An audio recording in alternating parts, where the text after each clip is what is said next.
درود به شما زبان آموزان گرامی. امین بنی جمالی هستم و امروز میخوایم دومین درس از دوره 3 ستاره زبان انگلیسی کاربردی رو با همدیگه شروع کنیم. دیگه میدونید قراره چجوری درس رو با همدیگه بخونیم. فقط قبلش من یه نکته جالب و دوستانه بهتون بگم.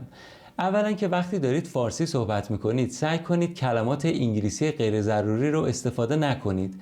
مثل کسی نباشید که از بچگی ایران نبوده واسه همین کلمات فارسی رو اکثرشو فراموش کرده. دوما وقتی دارید فارسی صحبت میکنید هیچ اشکالی نداره که بعضی از کلمات انگلیسی رو اونجوری که به زبان و صدای فارسی نزدیکتره بیان بکنید. منظورم چیه؟ مثلا شما میگید من دیروز توی اینستاگرام 2 استوری گذاشتم. ببینید هیچ وقت فکر نکنید که خب توی انگلیسی درستش هست اینستاگرام یا ستوری. ببینید حتی موقع فارسی حرف زدن اگه بخواید تلفظ انگلیسی اینا رو درست بیان کنید حرف زدنتون غیر طبیعی و خنده‌دار به نظر میرسه، انگار دارید ادا در میارید. یا مثلا شما میگید سالاد مورد علاقه من یا موزیک بی کلام. میدونید که درستش میشه سالاد و میوزیک، ولی موقع فارسی حرف زدن خیلی سنگین و با اعتماد به نفس همون فارسیتون رو صحبت کنید. بعد جایی که نیاز به انگلیسی صحبت کردن بود اون وقت توانایی خودتون روی درست تلفظ کردن لغات رو نشون بدید. بعضیا که موقع فارسی صحبت کردن لغات انگلیسی رو با تلفظ غلیظ انگلیسیش میگن، احتمالاً همون چند تا کلمه رو بیشتر بلد نباشن و یه آدرس هم نتونن به انگلیسی بدن. به هر حال توی این دوره شما دیدید که ما روی تلفظ درست کلمات خیلی تاکید داریم، ولی موقع انگلیسی صحبت کردن، موقع فارسی صحبت کردن به شما پیشنهاد میکنم که کلمات رو همونجور که به زبان فارسی و صدای فارسی نزدیکتره بیان بکنید. خیلی قشنگتر، شیکتر و زیباتره. و موقع توضیح دادن من به تلفظ کلمات وقتی که دارم اونا رو توی جملات انگلیسی بیان میکنم دقت بکنید. چون وقتی دارم اونا رو به فارسی براتون توضیح میدم ممکنه تلفظش یه کمی فرق بکنه. منظورم چیه؟ مثلا توی درس قبلی یه کلمه داشتیم مینیاک. ببینید استرسش اول کلمه هست، ولی وقتی دارم سریع و به فارسی براتون توضیح میدم ممکنه بگم که معنی کلمه مینیاک توی جمله قبلی میشه این. ببینید استرس رو آوردم قسمت دوم کلمه چون این به فارسی نزدیکتره. امیدوارم منظور من رو متوجه شده باشید و توی درس‌ها به این موضوع دقت بکنید و حواستون باشه. خب بریم سراغ متن این درس. World governments should conduct serious campaigns against smoking. If you smoke and you still don't believe that there's a definite link between smoking and bronchial troubles, heart disease, and lung cancer, then you're certainly deceiving yourself. No one will accuse you of hypocrisy. Let us just say that you're suffering from a bad case of wishful thinking. This needn't make you too uncomfortable because you're in good company. Whenever the subject of smoking and health is raised, the governments of most countries hear no evil, see no evil, and smell no evil. Admittedly, a few governments have taken timid measures. In Britain, for instance, cigarette advertising has been banned on television. The conscience of the nation is appeased while the population continues to puff its way to smoky, cancerous death. You don't have to look very far to find out why the official reactions to medical findings have been so lukewarm. The answer is simply money. Tobacco is a wonderful commodity to tax. It's almost like a tax on our daily bread. In tax revenue alone, the government of Britain collects enough from smokers to pay for its entire educational facilities. So while the authorities point out ever so discreetly that smoking may conceivably be harmful, it doesn't do to shout too loudly about it. This is surely the most short-sighted policy you could imagine. While money is eagerly collected in vast sums with one hand, it is paid out in increasingly vaster sums with the other. Enormous amounts are spent on cancer research and on efforts to cure people suffering from the disease. Countless valuable lives are lost. In the long run, there is no doubt that everybody would be much better off if smoking were banned altogether. Of course, we're not ready for such drastic action, but if the governments of the world were honestly concerned about the welfare of their peoples, you'd think they'd conduct aggressive anti-smoking campaigns. Far from it. The tobacco industry is allowed to spend staggering sums on advertising. Its advertising is as insidious as it is dishonest. We are never shown pictures of real smokers coughing up their lungs early in the morning. That would never do. The advertisements always depict virile, clean-shaven young men. They suggest it is manly to smoke, even positively healthy. Smoking is associated with the great open-air life, with beautiful girls, true love, and togetherness. What utter nonsense.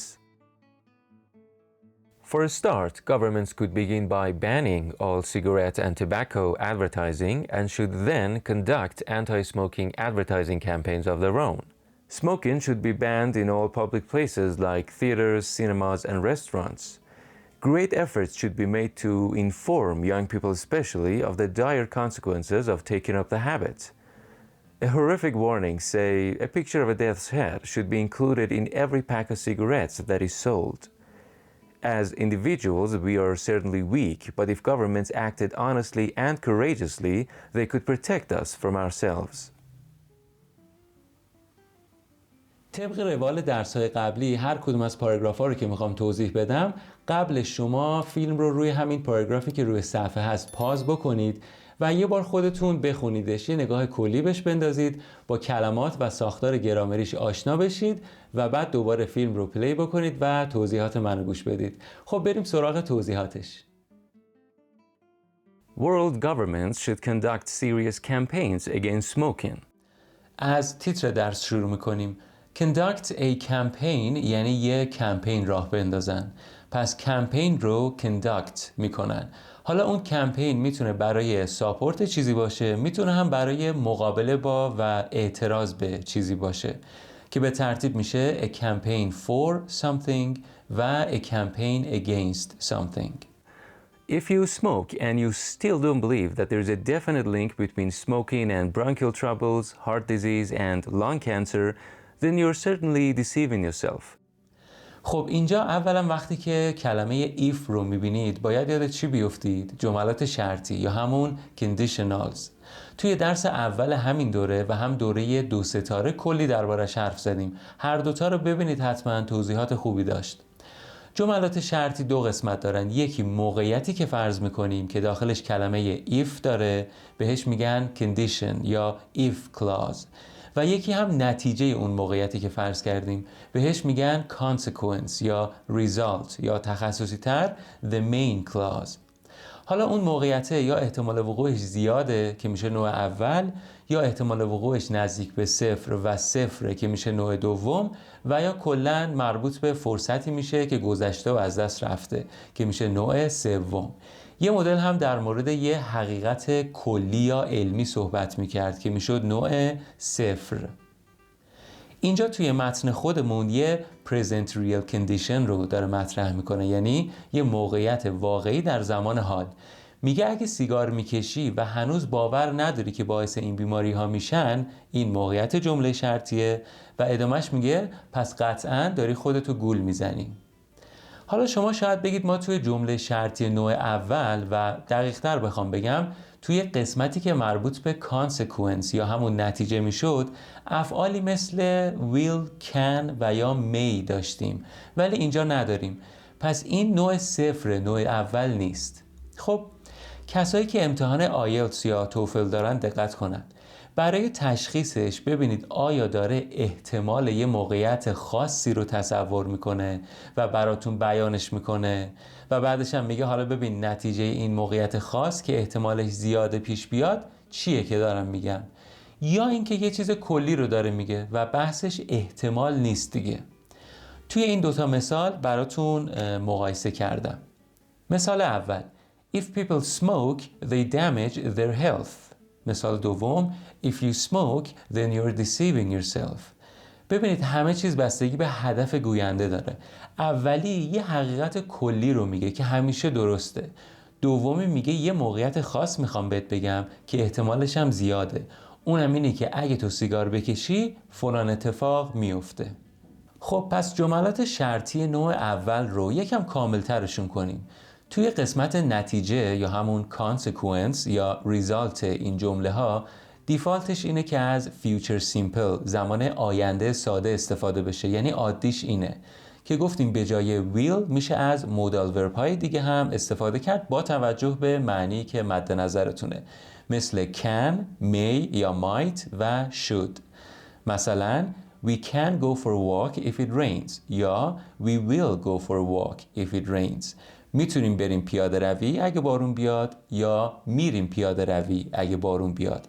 حواستون هم هست که گفتیم وقتی کلمه if اول جمله بیاد کاما میذاریم، در غیر این صورت نیازی نیست. ولی خب علاوه بر زمان آینده ساده چند مدل دیگه هم با ساختارهای دیگه میتونیم به کار ببریم. یکیشو توی درس اول دوره 2 ستاره گفتم بهتون، میشه جمله امری استفاده کنیم، imperative، برای دستور دادن یا پیشنهاد دادن.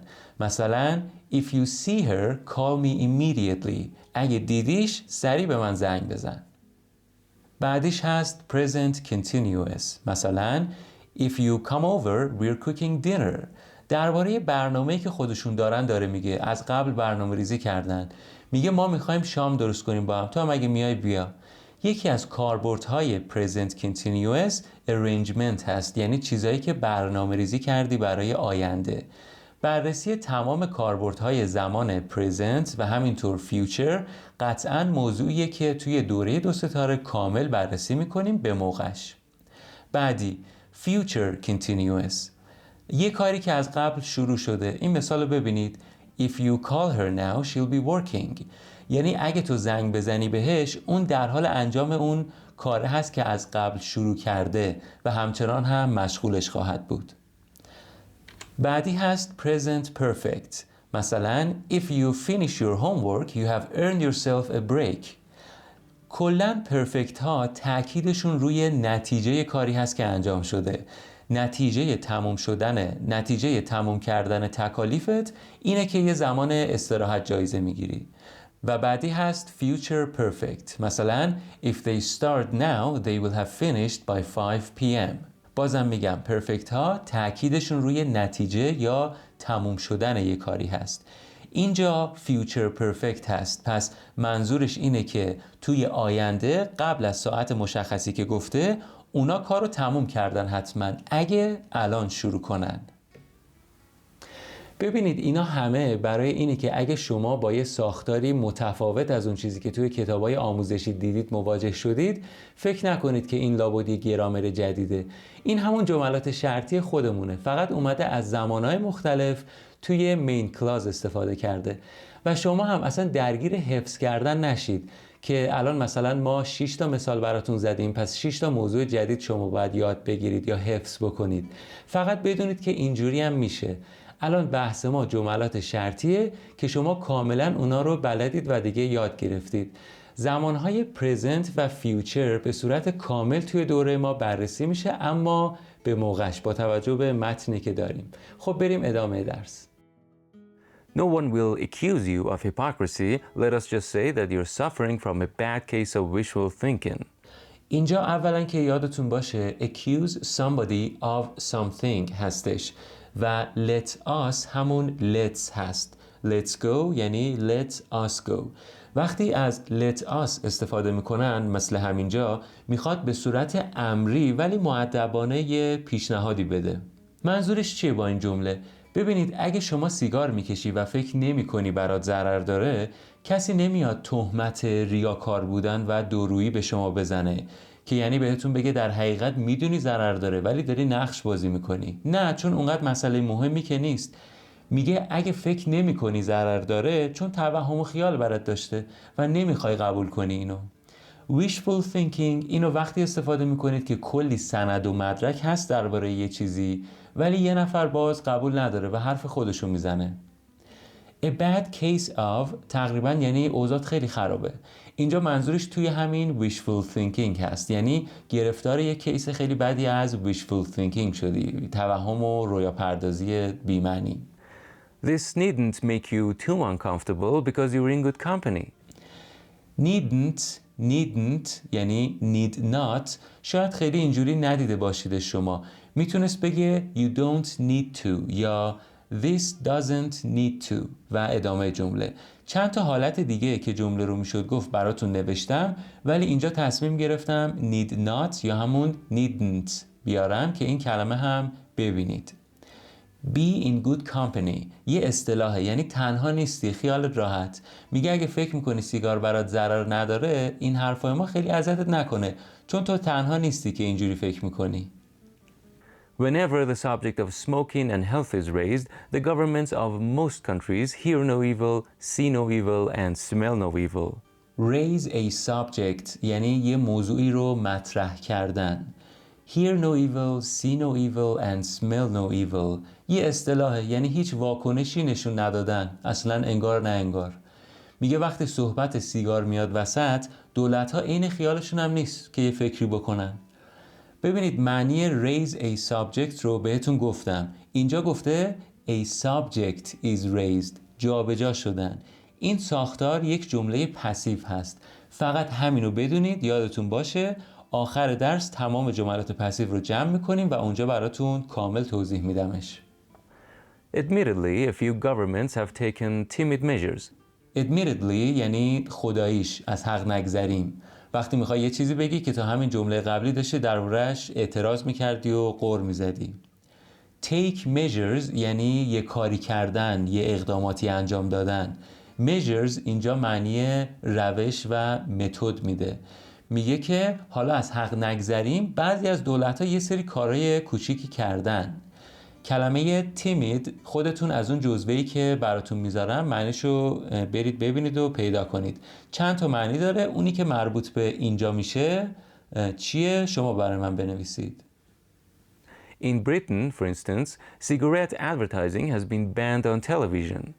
The conscience of the nation is appeased while the population continues to puff its way to smoky, cancerous death. For instance یعنی for example. اینجا که نوشته your way to، پاف که میشه سیگار کشیدن.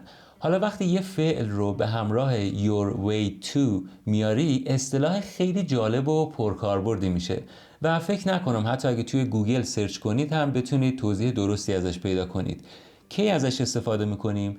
وقتی میخواید درباره یه کاری صحبت کنید که کم کم و پیوسته تکرار میشه و بالاخره در نهایت باعث یه نتیجه‌ای میشه. هم میتونه معنی مثبت بده، یعنی این کار پیوسته منجر به یه چیز خوب بشه، و هم میتونه معنی منفی داشته باشه. مثالا رو ببینید. Puff your way to cancer یعنی انقدر سیگار بکشی تا بالاخره سرطان بگیری. Drink your way to oblivion یعنی انقدر پشت سر هم الکل مصرف کنی تا اصلا دیگه نفهمی کجایی. هنگوور کامل.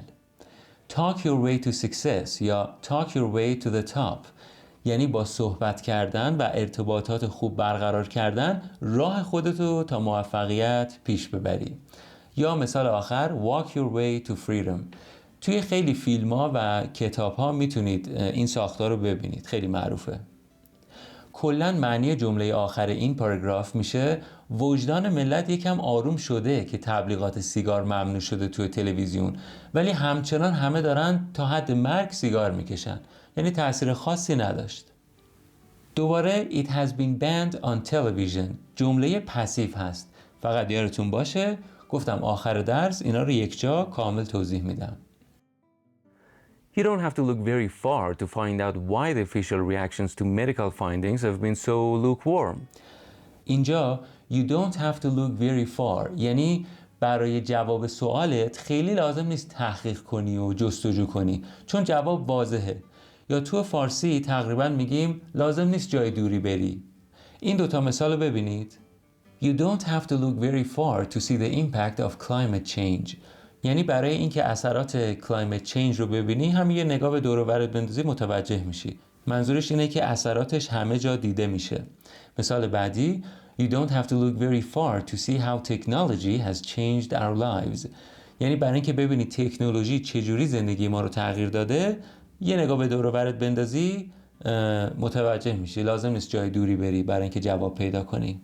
توی بعضی از فیلم ها هم مثلا دو نفر پای تلفنن، یکیشون تهدید میکنه میگه میام سراغت، اون یکی میگه You won't have to look far.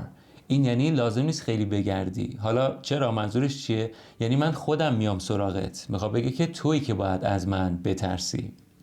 توی متن خودمون میگه اگه میخوای بدونی چرا مقامات واکنش جدی به تحقیقات پزشکی نشون نمیدن، جواب خیلی ساده است. پول. به خاطر پوله.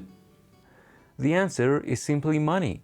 Tobacco is a wonderful commodity to tax. It's almost like a tax on our daily bread. In tax revenue alone, the government of Britain collects enough from smokers to pay for its entire educational facilities. معنی این tax revenue alone میشه فقط با درآمدی که از مالیات دارن. میگه اگه فقط درآمد سالیانه‌شون از مالیات رو در نظر بگیریم، اونقدری از افراد سیگاری و مالیاتی که ازشون بابت سیگار خریدن دریافت میکنه درآمد داره که میتونه تمام هزینه‌های educational facilities رو باهاش پرداخت کنه.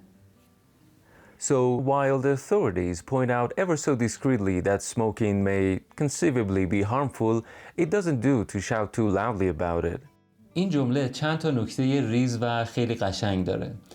Point something out یعنی به یه مطلبی اشاره کردن. Ever so این هم میشه خیلی، very یا extremely. Conceivably میشه possibly، احتمالاً. ببینید اینجا یعنی به حالت طعنه داره این حرف رو درباره مقامات میزنه. میگه با اینکه مقامات به صورت خیلی جزئی میگن که سیگار کشیدن ضرر داره لابد دیگه. میبینید یعنی میخواد بگی خیلی هم صادقانه و جدی دربارش نمیگن که آقا ضرر داره. حالا موقع خوندن این متن شما هم وقتی به این کلمه میرسید میتونید با تون صداتون و حالت چهرهتون یکم بازی کنید و نشون بدید که دارید به حالت طعنه و تیکه اینو میگید. یکم جلوتر که نوشته It doesn't do to و ادامه جمله، این یعنی میخواید بگید که یه کاری مناسب نیست که توی یه موقعیتی انجام بشه، پیشنهاد نمیشه چون نتیجه خوبی نداره. مثلا It doesn't do to ignore your responsibilities. It doesn't do to be rude to your elders. In business, it doesn't do to take unnecessary risks. It doesn't do to arrive late to an interview.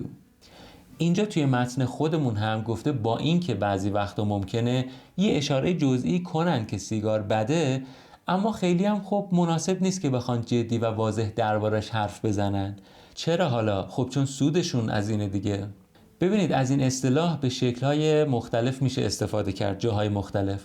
مثلا it doesn't do to یا it will never do یا that would never do. اینا همه پس معنیش میشه این ایده خوبی نیست. It's not a good idea. حالا از اینا باز استفاده میکنیم توی متن که بهتر متوجه بشید. This is surely the most short-sighted policy you could imagine. short-sighted توی فیلم قبلی همین دوره در مورد این compound adjective ها صحبت کردیم و همین که گفتیم استرس کجا قرار میگیره. معنی اینم میشه بدون در نظر گرفتن عواقب کار و اینکه در آینده چه اثراتی ممکنه داشته باشه. short-sighted. While money is eagerly collected in vast sums with one hand, it is paid out in increasingly vaster sums with the other. میگه از طرفی کلی پول جمع میکنن ولی از طرف دیگه همونو و حتی بیشتر خرج میکنن. ببینید 3 تا ترکیب هست، اینا رو با هم اشتباه نگیرید. یکیشون هست with one hand with the other. از این وقتی استفاده میکنید که میخواید 2 تا عمل یا رفتار که مخالف هم هستن و همزمان اتفاق میفتن رو بیان کنید. منظورتون اینه که از طرفی فلان کار رو میکنن، از طرفی هم میان این کار رو میکنن که اثرات قبلی رو از بین میبره. مثالا رو ببینید. With one hand they offer aid, but with the other they exploit resources. یا With one hand the government taxes tobacco, and with the other it funds health campaigns against smoking. یکی دیگه هم هست On the one hand, but on the other hand. وقتی استفاده میکنید که میخواید 2 تا ایده یا نظر که مخالف هم هستن و همزمان اتفاق میفتن رو بیان کنید. مثالای اینم ببینید. On the one hand, working remotely is convenient, but on the other hand, it can make team collaboration harder. مثال بعدی. On the one hand, this policy will create jobs. On the other, it could harm the environment. اینجا درباره موضوع دورکاری داره میگه که از یه طرف خوبه، از طرفی هم این مشکل رو داره. دومی هم داره در مورد یه سیاست جدید حرف میزنه که از طرفی میتونه اشتغال زایی کنه، از طرفی هم به محیط زیست آسیب میزنه. خب یکی هم in one hand in the other، این دیگه واقعا منظورش دست هست، یعنی توی یه دست یه چیزیه، توی یکی دیگه یه چیز دیگه، و یا به جای اون دوتا قبلی هم میشه استفاده کرد، یعنی برای دوتا عمل و یا دوتا ایده متفاوت که میخواید با هم مقایسهشون بکنید. حالا از این دوتای دیگه من توی درسای بعدی استفاده میکنم که اونا هم توی متن ببینید و بهتر یاد بگیرید. خب مثالهای این آخری هم با هم دیگه ببینیم. In one hand he held a bouquet and in the other a box of chocolates. In one hand the company invested in renewable energy and in the other it continued to expand its oil business. In one hand he held ambition and in the other self-doubt. Enormous amounts are spent on cancer research and on efforts to cure people suffering from the disease. Countless valuable lives are lost. اینم یه جمله پسیو هست. یکم قبلتر هم گفت که it is paid out in increasingly vaster sums. اینم باز یه جمله پسیوه. اینا فقط یادتون باشه، گفتم پاراگراف آخر همه رو براتون کامل توضیح میدم. In the long run, there is no doubt that everybody would be much better off if smoking were banned altogether. خب اولا که با توجه به would و were banned و اون if که وسط جمله اومده دیگه تا الان میدونید ساختار جمله شرطی هست. نوع چندم، نوع دوم داره یه موقعیت فرضی hypothetical situation رو بیان میکنه که احتمال وقوعش کمه و دقت کنید کاما هم نذاشته. چرا؟ چون if اول جمله قرار نگرفته. تو درس اول هر دو دوره کلی درباره اینا صحبت کردیم. In the long run یعنی در دراز مدت. Be better off یعنی توی یه موقعیت بهتر با شرایط بهتری نسبت به قبل بودن. کل جمله میگه در بلند مدت هیچ شکی نیست که همه شرایطشون بهتر میشه اگه کلن سیگار ممنوع بشه، ولی میدونه احتمال اینکه اینجوری بشه کمه، پس جمله شرطی نوع دوم. کلمه ماچ کاربردهای زیادی داره. یادمه توی درس اول دوره 2 ستاره هم یه جا بهش اشاره شد. حالا الان میخوایم کاملتر کاربرداشو با هم بررسی کنیم. اولی، وقتی میخوایم درباره کمیت اسمایی که غیر قابل شمارش هستن صحبت کنیم، یعنی مقدار تقریبا زیادی از چیزی که نمیتونیم بشموریمش. جای اولی که میتونید ببینیدش جملات affirmative هستن. فارسیش هم لابد میشه جملات تاییدی یا تأکیدی مثبت. نمیدونم دقیق، اسمش مهم نیست. کاربردش رو توی این 3 مثال بیاید با هم دیگه ببینیم. Much effort is needed to complete this task. یعنی برای کامل کردن این تاسک تلاش زیادی لازمه. She has much experience in this field. یعنی اون توی این زمینه خیلی تجربه زیادی داره. There is much to learn about the universe. یعنی چیزای زیادی هست که میشه در مورد یونیورس یاد بگیریم. ببینید تلاش و تجربه چیزای قابل شمارشی نیستن. خب دیگه کجا؟ توی جملات منفی میبینیدشون. There isn't much water left in the tank. I don't have much time. He doesn't talk much about his family. اینا دیگه نیاز به ترجمه هم ندارن. بعدی موقع سوال پرسیدن. How much sugar do you want in your tea? Was there much to see at the museum? یعنی توی موزه چیز زیادی هم برای دیدن بود؟ حالا همینجا یه نکته بگم چون توی دوره 3 ستاره هستیم. این دوتا سوال یعنی Is there any water left و Is there much water left هر دو از نظر ساختار گرامری درست هستن. فقط منظورشون فرق داره. اگه از any استفاده کنیم این کاربردش توی جملات روزانه بیشتره و منظورش اینه که من اطلاعی ندارم چقدر مونده و حتی یه ذره هم مونده باشه من راضیم. مثلا I'm thirsty. Is there any water left؟ ببینید تشنشه و هر مقدار آبی هم که باشه این تشنگیش برطرف میشه. اگه از much استفاده کنیم اینجا میخواد بپرسه آیا یه مقدار درست حسابی آب مونده برامون؟ اینجا بیشتر میخواد درباره مقدار آبی که مونده بدونه. قبلی میگفت یه ذره هم مونده باشه من اوکی ام. مثالشو ببینید. We've been drinking a lot of water during the hike. Is there much water left in the bottle؟ ببینید مثلا دارن کوهنوردی میکنن، میگه که کلی آب خوردیم تا الان، مونده هنوز واسمون؟ میشه گفت معنی جفتش یکیه، فقط کاربردش توی موقعیته که فرق میکنه. خب کاربرد دوم ماچ به عنوان قید برای نشون دادن درجه زیادی از چیزی. ببینید کلا با مثال بهتر متوجه میشید. میتونیم با فعل استفاده کنیم، مثلا She doesn't travel much these days. میشه با صفت استفاده کرد یا comparative adjectives که صفت چی میگن تو فارسی؟ صفت تفضیلی فکر کنم، مثل better یا taller که برای مقایسه استفاده میشن. The book is much better than I expected. She's much taller than her sister. یا اینکه به همراه قیدای دیگه بیاریم که شدتش رو بیشتر کنیم. مثلا This film is much more interesting than the last one. It's much too cold to go outside. همین much too بود که توی درس قبلی خوندیم فکر کنم. ببینید It's too cold یعنی بیش از حد انتظار سرده. حالا much too cold یعنی دیگه خیلی بیشتر از اون چیزی که فکر میکنی سرده. خب کاربرد سومش که البته بهش اشاره کردیم الان دیگه، جملاتی که میخوایم توش یه مقایسه انجام بدیم که از comparative adjective استفاده میکنیم. This problem is much harder than it seems. He is much taller than his brother. The movie was much better than the movie was much better than the reviews suggested. This is much more interesting than I expected. همه اینا رو بدون ماچ هم میشه گفت که خب تأکید و شدتش کمتر میشه. کاربرد چهارمش توی بعضی از اصطلاحات که خب ساختارشون هم ثابته، اینا رو ترجیح میدم توی متن درسای بعدی براتون قرار بدم که توی موقعیت واقعی و کاربردی ببینیدشون.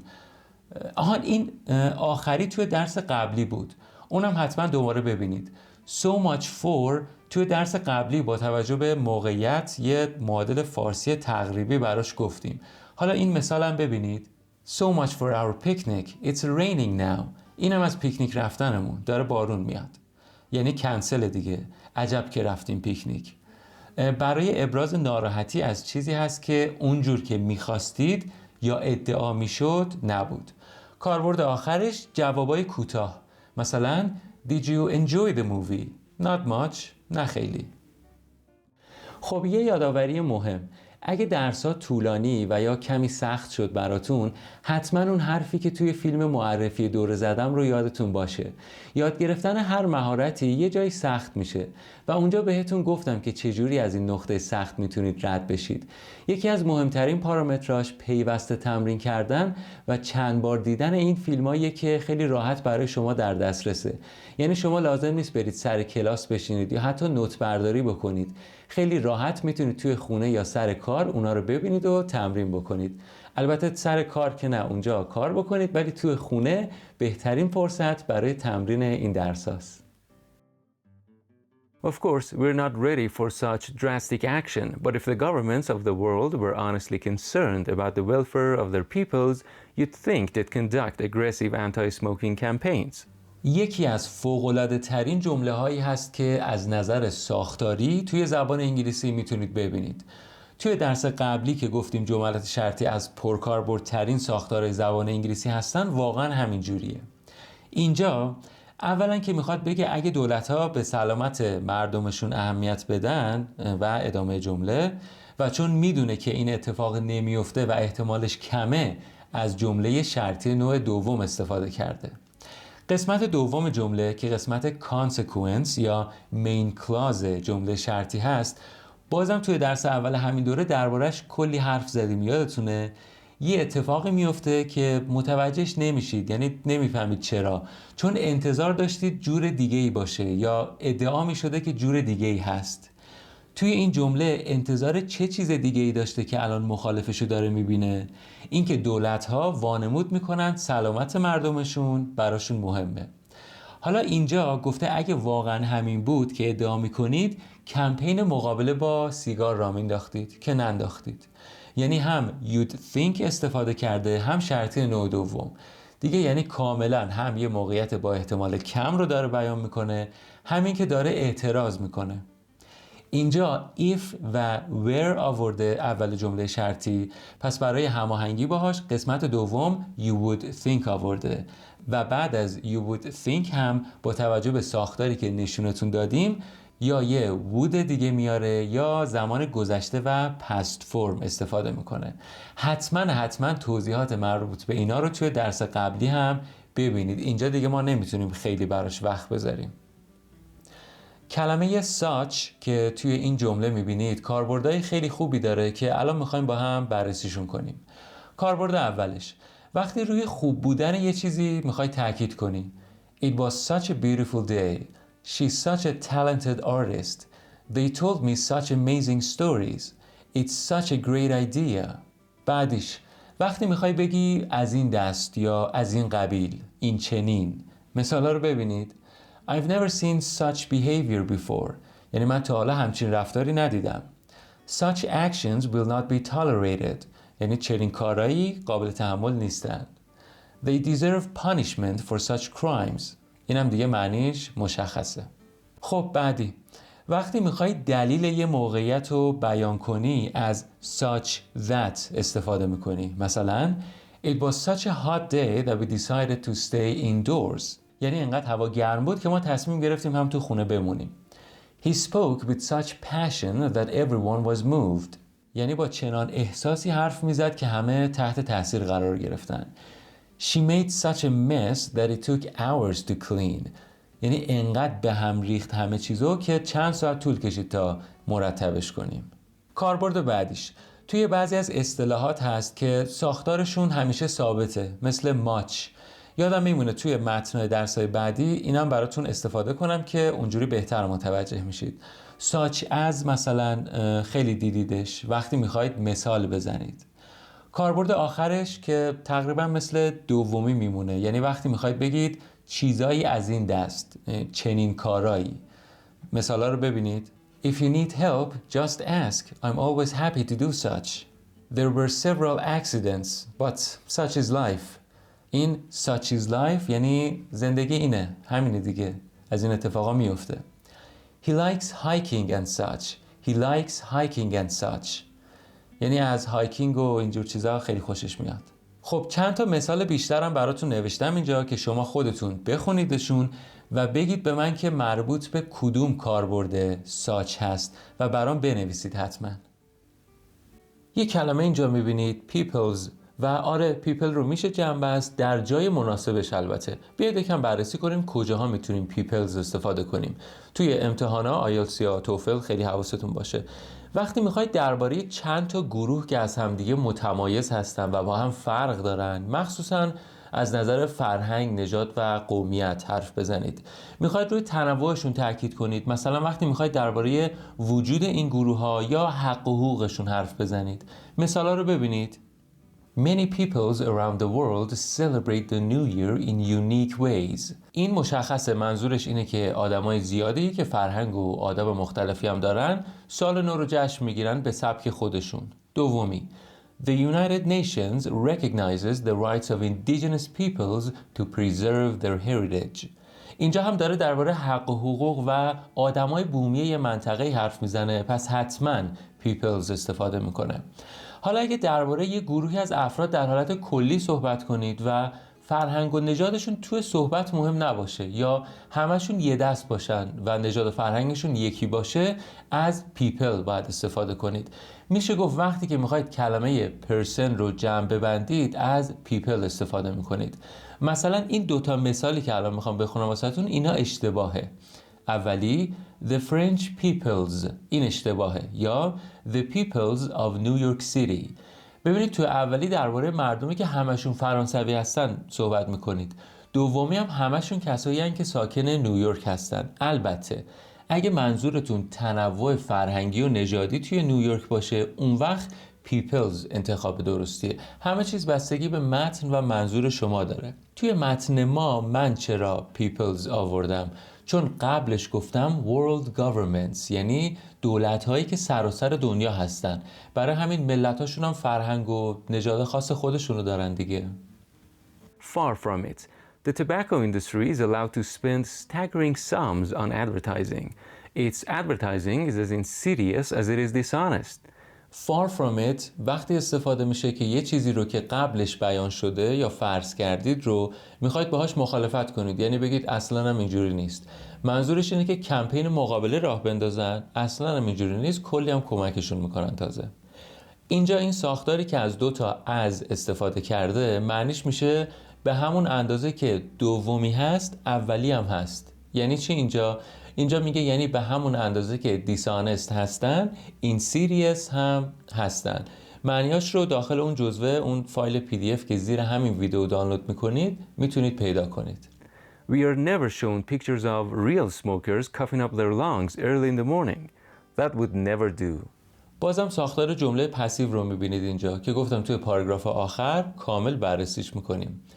اصطلاح that would never do یا that would never do اینم بررسی کردیم، به شکل دیگه بود تو پاراگراف قبلی. کلا اینا معنیش میشه ایده خوبی نیست، پیشنهاد نمیشه. الان اینجا هم منظورش اینه که تبلیغاتی که مربوط به سیگار میشن که نمیان توش نشون بدن آدمای سیگاری اول صبح دارن انقدر سرفه میکنن که دل و رودشون انگار میخواد بیاد بالا، این ایده خوبی نیست برای تبلیغ. The advertisements always depict a virile, clean-shaven young man. They suggest it is manly to smoke, even positively healthy. Smoking is associated with the great opener life, with beautiful girls, true love and togetherness. What utter nonsense.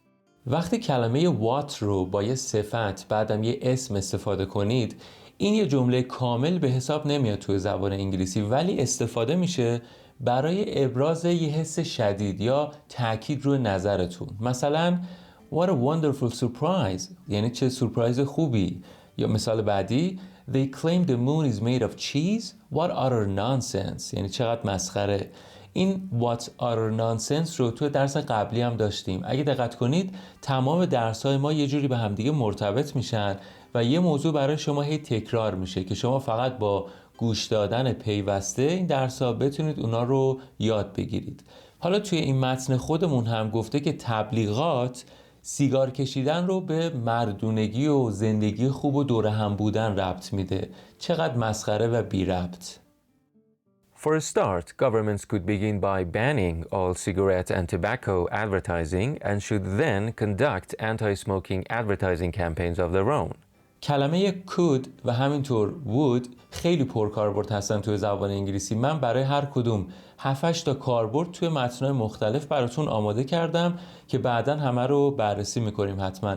الان نمیخوام این درس طولانی بشه چون هنوز جملات پسیو هم داریم که توضیح بدم. فقط بدونید اینجا could برای پیشنهاد دادن یک کاری استفاده شده و منظورش توانایی یا ability انجام دادن یک کاری نیست. Smoking should be banned in all public places like theaters, cinemas and restaurants. خب بریم سراغ جملات پسیو. توی فارسی بهشون میگن جملات مجهول انگار، مطمئن نیستم. توی جملاتی که پسیو نیستن که بهشون میگن اکتیو میگیم یکی، یه فاعلی، یه کاری رو انجام داد. حالا توی جملات پسیو میگیم که اون کار انجام داده شد.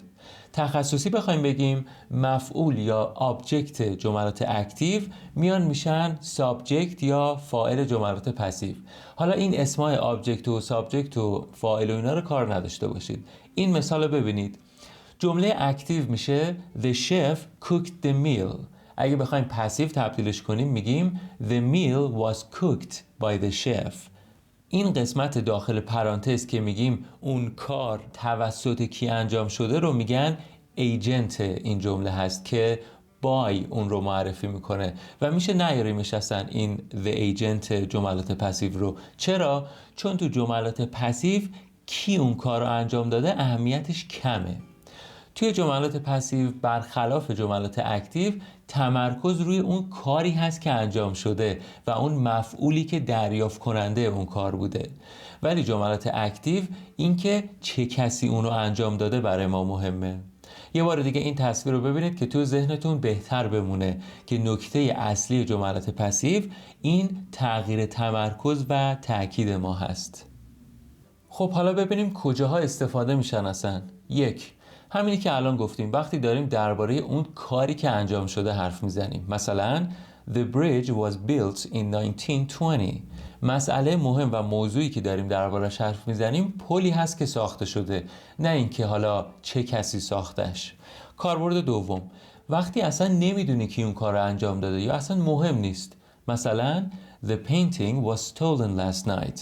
نمیدونی دزد کی بوده، نه اصلا مهمه حالا که دزد کیه، نقاشی مهمه که رفته. کاربرد آخرش موقع بیان مطالب رسمی یا علمی که میخوای بگی نظر شخصی من نیست. مثلا New laws have been introduced to reduce pollution. یه بار دیگه هم این تصویر رو ببینید، چون تصویر یه چیزی توی ذهن شما ماندگارتر از اینه که با شماره مثلا 1 و 2 و 3 یه چیزی رو حفظ بکنی. برای همینه که من کلی موقعیت براتون مثال میزنم و زیاد توضیح میدم براتون که یاد بگیرید، نه اینکه حفظ بکنید. اینجا هم تفاوت اصلی جملات اکتیو و پسیو رو بهتون نشون میده. شما چند بار که اینو ببینید دیگه از این به بعد تا اسم جملات پسیو بیاد سریع این رنگ آبی و سبز میاد تو ذهنت و یادت میاد که این چی بود. خب برای اینکه بدونید این جملات پسیو توی زمانهای مختلف با ساختارهای مختلف استفاده میشن، من چند تا مثال متفاوت هم براتون نوشتم. اگه دقت کرده باشید من هر بار گرامر براتون توضیح میدم آخر توضیحاتم ساختار اون گرامر رو نشونتون میدم، چون میخوام بهتون بگم توضیح این گرامر و کاربردش خیلی مهمتر از اینه که شما ببینید چی به اضافه چی شده. بریم این جدول رو ببینیم با هم.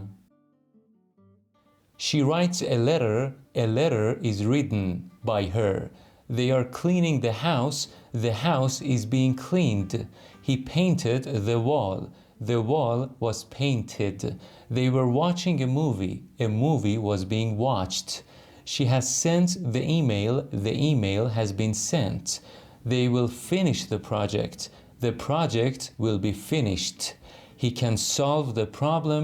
The problem can be solved.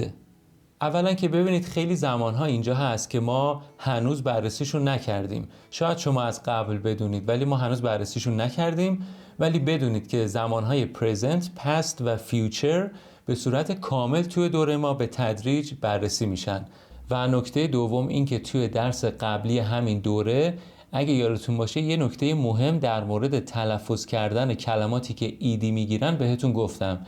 مثلا اینجا paint میشه painted با صدای اید تلفظ میشه، finish میشه finished با صدای ت تلفظ میشه و کلمه solve میشه solved با صدای د تلفظ میشه. فرق اینا رو و اینکه چجوری تلفظ کنید توی ویدیو قبلی درس 1 همین دوره بود اگه اشتباه نکنم بهتون گفتم، اونم حتما مرور کنید، خیلی مهمه.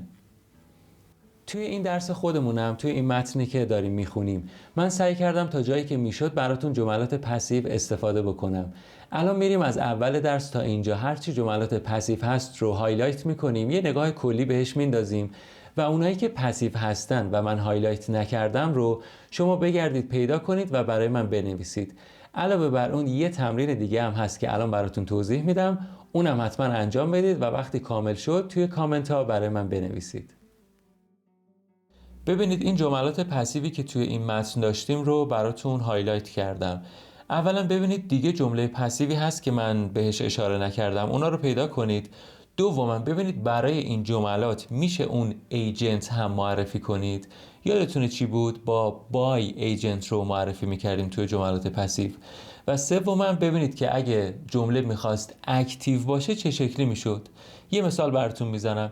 یه جمله اینجا هست We are never shown pictures of real smokers. هم میشه آخرش بگیم by advertisers و همین که اگه میخواست این جمله اکتیو باشه میشد The advertisements never show us pictures of real smokers. برای چند تاشون انجام بدید و حتما برای من بنویسید. خب الان شما باید فیلم رو پاز کنید، اون جملات پسیو رو پیدا کنید و اون تمرینی هم که گفتم حتما انجام بدید و برای من بنویسید. وقتی که تموم شد کارتون اون وقت فیلم رو پلی بکنید و ادامه درس رو ببینید. Great efforts should be made to inform young people especially of the dire consequences of taking up the habit. اینجا که گفته especially، اینجا اولا دو مدل از این کلمه داریم، هم یه دونه اولش ای هست یکی هم نیست. تلفظشون که یکم فرق داره. اگه که به اول فونتیکاش دقت کنید متوجه میشید. یکیشون مثل سکای تلفظ میشه، یعنی شما نمیگید اسکای، میگید سکای. اینم یعنی میشه specially. اون یکی هم اولش یه ای کوتاه داره و میگید especially. و خب بهتره بدونید با هم دیگه اینا فرق دارن. بیایید فرقشون رو بررسی کنیم. وقتی از especially استفاده میکنیم که میخوایم به مهم بودن یه چیزی تاکید کنیم یا بین چند تا چیز روی یکیشون تاکید داشته باشیم. مثلا I love desserts, especially chocolate cake. من دسر دوست دارم، مخصوصا کیک شکلاتی. She was especially careful while driving in the rain. یعنی خیلی مراقب بود، بیشتر از هر چیز دیگه حواسش به جاده بود. The cake was especially delicious. اینم یعنی کیک خیلی خوشمزه بود. و حالا زمانی از specially استفاده میکنیم که میخوایم بگیم یه چیزی برای یه هدف خاصی انجام شده یا به یه روش خاصی انجام شده. مثلا This dress was specially designed for the wedding. یعنی این لباس مخصوص این مراسم عروسی طراحی شده. یا He came specially to see you. یعنی هدفش این که از اینکه اومده اینجا بیشتر اینه که تو رو ببینه. The cake was specially made for her birthday. یعنی اون کیک مخصوص تولدش درست شده. و خب یادتونم باشه که اون especially یعنی اونی که اولش ای داره رو معمولا میتونید برای هر دوشون استفاده کنید به جای هر دوشون. خب دومین نکته که این جمله داره اینه که این especially کاربردش اینجا برای young people هست. یعنی گفته مخصوصاً جوونا. ببینید باید به تون صداتون خیلی دقت کنید موقع خوندن. الان اینجوری که من میخونم یعنی این نیست. Great efforts should be made to inform young people, especially of the dire consequences of taking up the habit. ببینید اینجوری نیست. درستش اینه که الان میخوام بخونم. Great efforts should be made to inform young people, especially of the dire consequences of taking up the habit. با این تون که میخونید نشون میدید که این کلمه especially مخصوص young people هست. ببینید همه چیز به تون صدای شما برمیگرده. حواستون باشه. Take up a habit خیلی ترکیب قشنگی میشه. یه کاری رو به عنوان یه habit و عادت دیگه پیوسته انجامش بدی. حالا هر عادتی، یا سیگار کشیدن باشه یا ورزش کردن. A horrific warning, say, a picture of a death's head should be included in every pack of cigarettes that is sold. اینجا کلمه say یعنی for example, for instance. میخواد مثال بیاره براتون. As individuals, we are certainly weak, but if governments acted honestly and courageously, they could protect us from ourselves. جمله آخری هم دیگه فکر نکنم بخواید دوباره براتون توضیح بدم. هم if داره، هم acted و هم could. دیگه مشخصه، شما به من بگید جمله چیه، نوع چندمه و اگه سوالی دارید برام بنویسید. خب حالا که نکته‌های متن رو بهتر متوجه شدید، یه بار دیگه من متن رو از اول تا آخر براتون میخونم، شما هم با دقت گوش بدید. World governments should conduct serious campaigns against smoking. If you smoke and you still don't believe that there's a definite link between smoking and bronchial troubles, heart disease, and lung cancer, then you're certainly deceiving yourself. No one will accuse you of hypocrisy. Let us just say that you're suffering from a bad case of wishful thinking.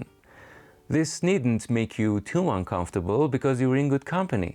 Whenever the subject of smoking and health is raised, the governments of most countries hear no evil, see no evil, and smell no evil. Admittedly, a few governments have taken timid measures. In Britain, for instance, cigarette advertising has been banned on television. The conscience of the nation is appeased while the population continues to puff its way to smoky, cancerous death. You don't have to look very far to find out why the official reactions to medical findings have been so lukewarm. The answer is simply money. Tobacco is a wonderful commodity to tax. It's almost like a tax on our daily bread. In tax revenue alone, the government of Britain collects enough from smokers to pay for its entire educational facilities. So while the authorities point out ever so discreetly that smoking may conceivably be harmful, it doesn't do to shout too loudly about it. This is surely the most short-sighted policy you could imagine. While money is eagerly collected in vast sums with one hand, it is paid out in increasingly vaster sums with the other. Enormous amounts are spent on cancer research and on efforts to cure people suffering from the disease. Countless valuable lives are lost. In the long run, there is no doubt that everybody would be much better off if smoking were banned altogether. Of course, we're not ready for such drastic action, but if the governments of the world were honestly concerned about the welfare of their peoples, you'd think they'd conduct aggressive anti-smoking campaigns. Far from it. The tobacco industry is allowed to spend staggering sums on advertising. Its advertising is as insidious as it is dishonest. We are never shown pictures of real smokers coughing up their lungs early in the morning. That would never do. The advertisements always depict virile, clean-shaven young men. They suggest it is manly to smoke, even positively healthy. Smoking is associated with the great open-air life, with beautiful girls, true love, and togetherness. What utter nonsense. For a start, governments could begin by banning all cigarette and tobacco advertising and should then conduct anti-smoking advertising campaigns of their own.